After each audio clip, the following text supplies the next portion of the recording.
Thank you, President Hsieh. Now it's my honor to invite Ms. Sandra Oudkirk, Director of American Institute in Taiwan, to give her speech. Let's welcome Director.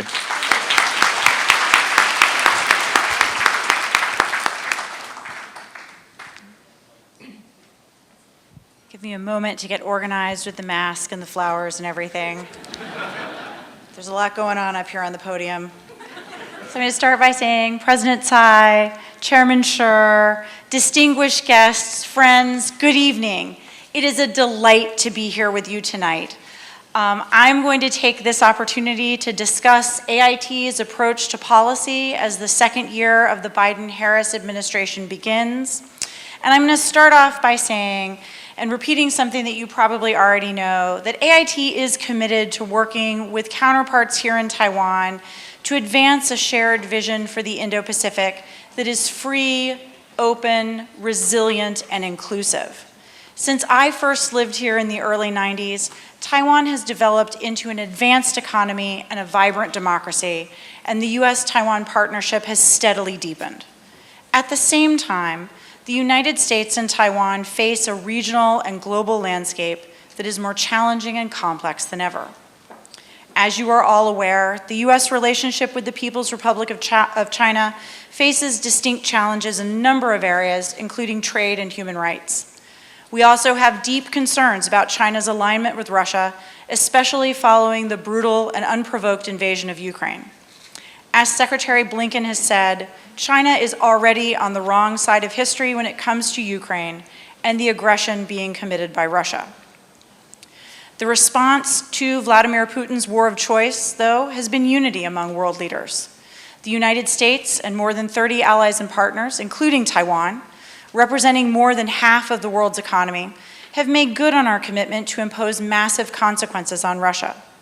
We will continue to back the people of Ukraine in their fight for their country through security, economic, and humanitarian assistance, and by uniting with the international community to hold Putin accountable through devastating sanctions, diplomatic isolation, and other measures.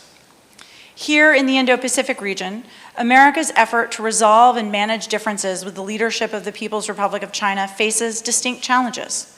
The PRC's increasingly aggressive behavior is nowhere more evident than in relation to Taiwan, where the PRC has continued to exert military, diplomatic, and economic pressure. Make no mistake, the PRC's provocative military activities near Taiwan are destabilizing. They risk miscalculation, and they undermine regional peace and stability. Continued efforts by Beijing to choke Taiwan's international space, pressure its friends, and interfere in Taiwan's democratic system represent a threat to all democracies. But now on the happy side, I'm going to look at the Biden administration and how the Biden administration has confronted global and regional challenges in its first year in office. And I can see a foreign policy that reflects continuity in core US principles and interests while incorporating tactical changes that have enabled America to adapt as challenges evolve. A really key priority of the Biden administration is standing with our allies and partners to advance shared prosperity, security, and values in the region, and this includes preserving peace and stability in the Taiwan Strait. By exercising US leadership, mobilizing our allies and partners, particularly fellow democracies, and fostering cooperation, we can create opportunities for a more stable Indo-Pacific. And I just want to take a moment here to underscore that in my 30 years as an American diplomat, I have never seen a greater focus on policy alignment than the vision outlined in the Indo-Pacific strategy. I encourage you all to read it if you haven't already. AIT can give you the URL. But I want to underscore that the US-Taiwan partnership is a clear demonstration of this approach. The United States' support for Taiwan remains rock solid, principled, and bipartisan. It's in line with our One China policy and with longstanding US commitments. And when I look at the opportunities ahead of us across the political, security, and economic domains, I am reminded that the world and the Indo-Pacific are more connected than ever.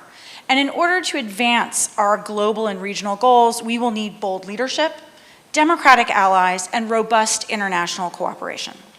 As AIT director, I'm focused on 4 primary objectives, all of which reflect long-standing US policy priorities and have garnered strong bipartisan support. And these are strengthening Taiwan's role as a regional security partner, promoting global supply chain resilience, supporting efforts to preserve and expand Taiwan's international space, and deepening our already excellent economic and people-to-people ties. First, in order to strengthen Taiwan's role as a regional security partner, the United States remains committed to helping Taiwan maintain its ability to deter aggression and to defend itself. We have a shared and abiding interest in peace and stability across the Taiwan Straits. We consider this central to the security and stability of the broader Indo-Pacific region and are deeply concerned by ongoing PRC efforts to undermine that stability. Next, we are continuing to work with Taiwan to promote global supply chain resilience, including via some new policy objectives. As Asia's Silicon Island, Taiwan is a central node of the globe's semiconductor ecosystem and is a cutting-edge pioneer on emerging technologies ranging from 5G O-RAN to artificial intelligence.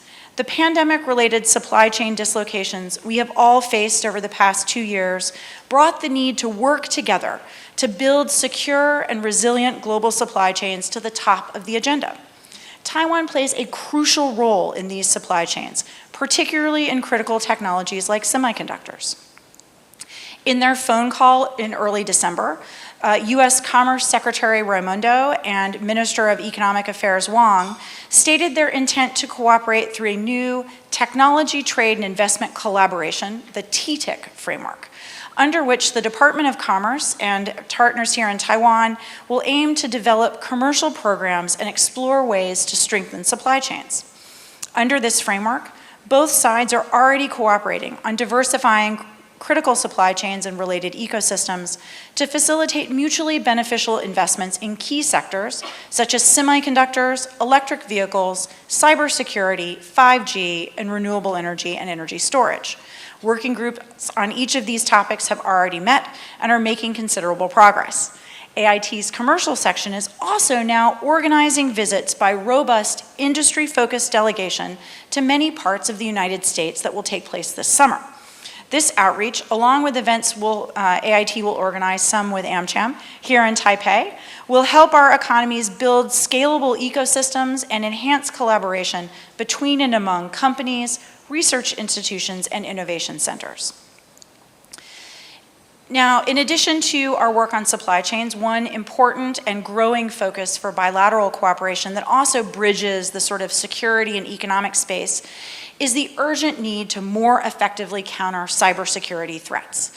And I hope that I can count on AmCham member companies to support our effort to bolster resilience in this key area. AIT, the United States, and Taiwan are also working together to create opportunities that will support and expand Taiwan's international space and provide additional opportunities for Taiwan to share its expertise in multilateral fora and to engage with international partners. Last year, the United States and Taiwan significantly expanded the Global Cooperation and Training Framework, demonstrating Taiwan's interest in multilateral collaboration to address global challenges. Finally, economic and people-to-people ties remain the bedrock of our relationship. These ties are deep and historical.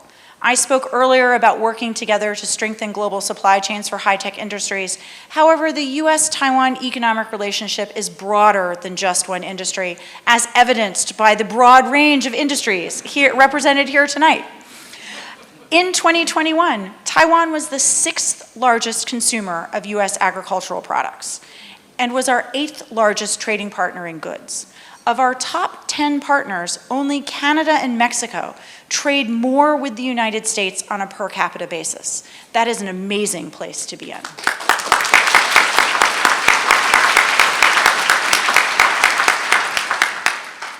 And we are working with key stakeholders, some of them representing ministries that are here tonight, to examine regulatory reforms that would help us to further expand bilateral trade, especially in transformative high-growth technology sectors where the US and Taiwan are natural partners. To advance bilateral trade and investment, the United States and Taiwan relaunched Trade and Investment Framework, or TIFA agreement, talks last year, we have since established bilateral working groups on agriculture, intellectual property, labor, and technical barriers to trade and investment that will help set the stage for broader and more consistent engagement moving forward. Then in November, we held our second Economic Prosperity Partnership Dialogue, or EPPD, and this dialogue has helped to reinforce existing areas of economic cooperation, forge new economic ties between the United States and Taiwan, and build a coalition to counter the PRC's unfair economic and investment policies. Finally, and as Vincent so eloquently mentioned, thousands of students and teachers, business people and tourists move back and forth between our shores every year, and we look forward to those numbers rebounding as the pandemic ends.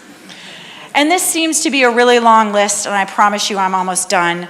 But there are so many areas, and there are many more areas of mutual interest and active cooperation. AIT is committed to working with our partners here in Taiwan as we confront shared challenges and make progress on shared goals. It is an honor to be here tonight with this esteemed group. I look forward to a pleasant evening. Thank you very much.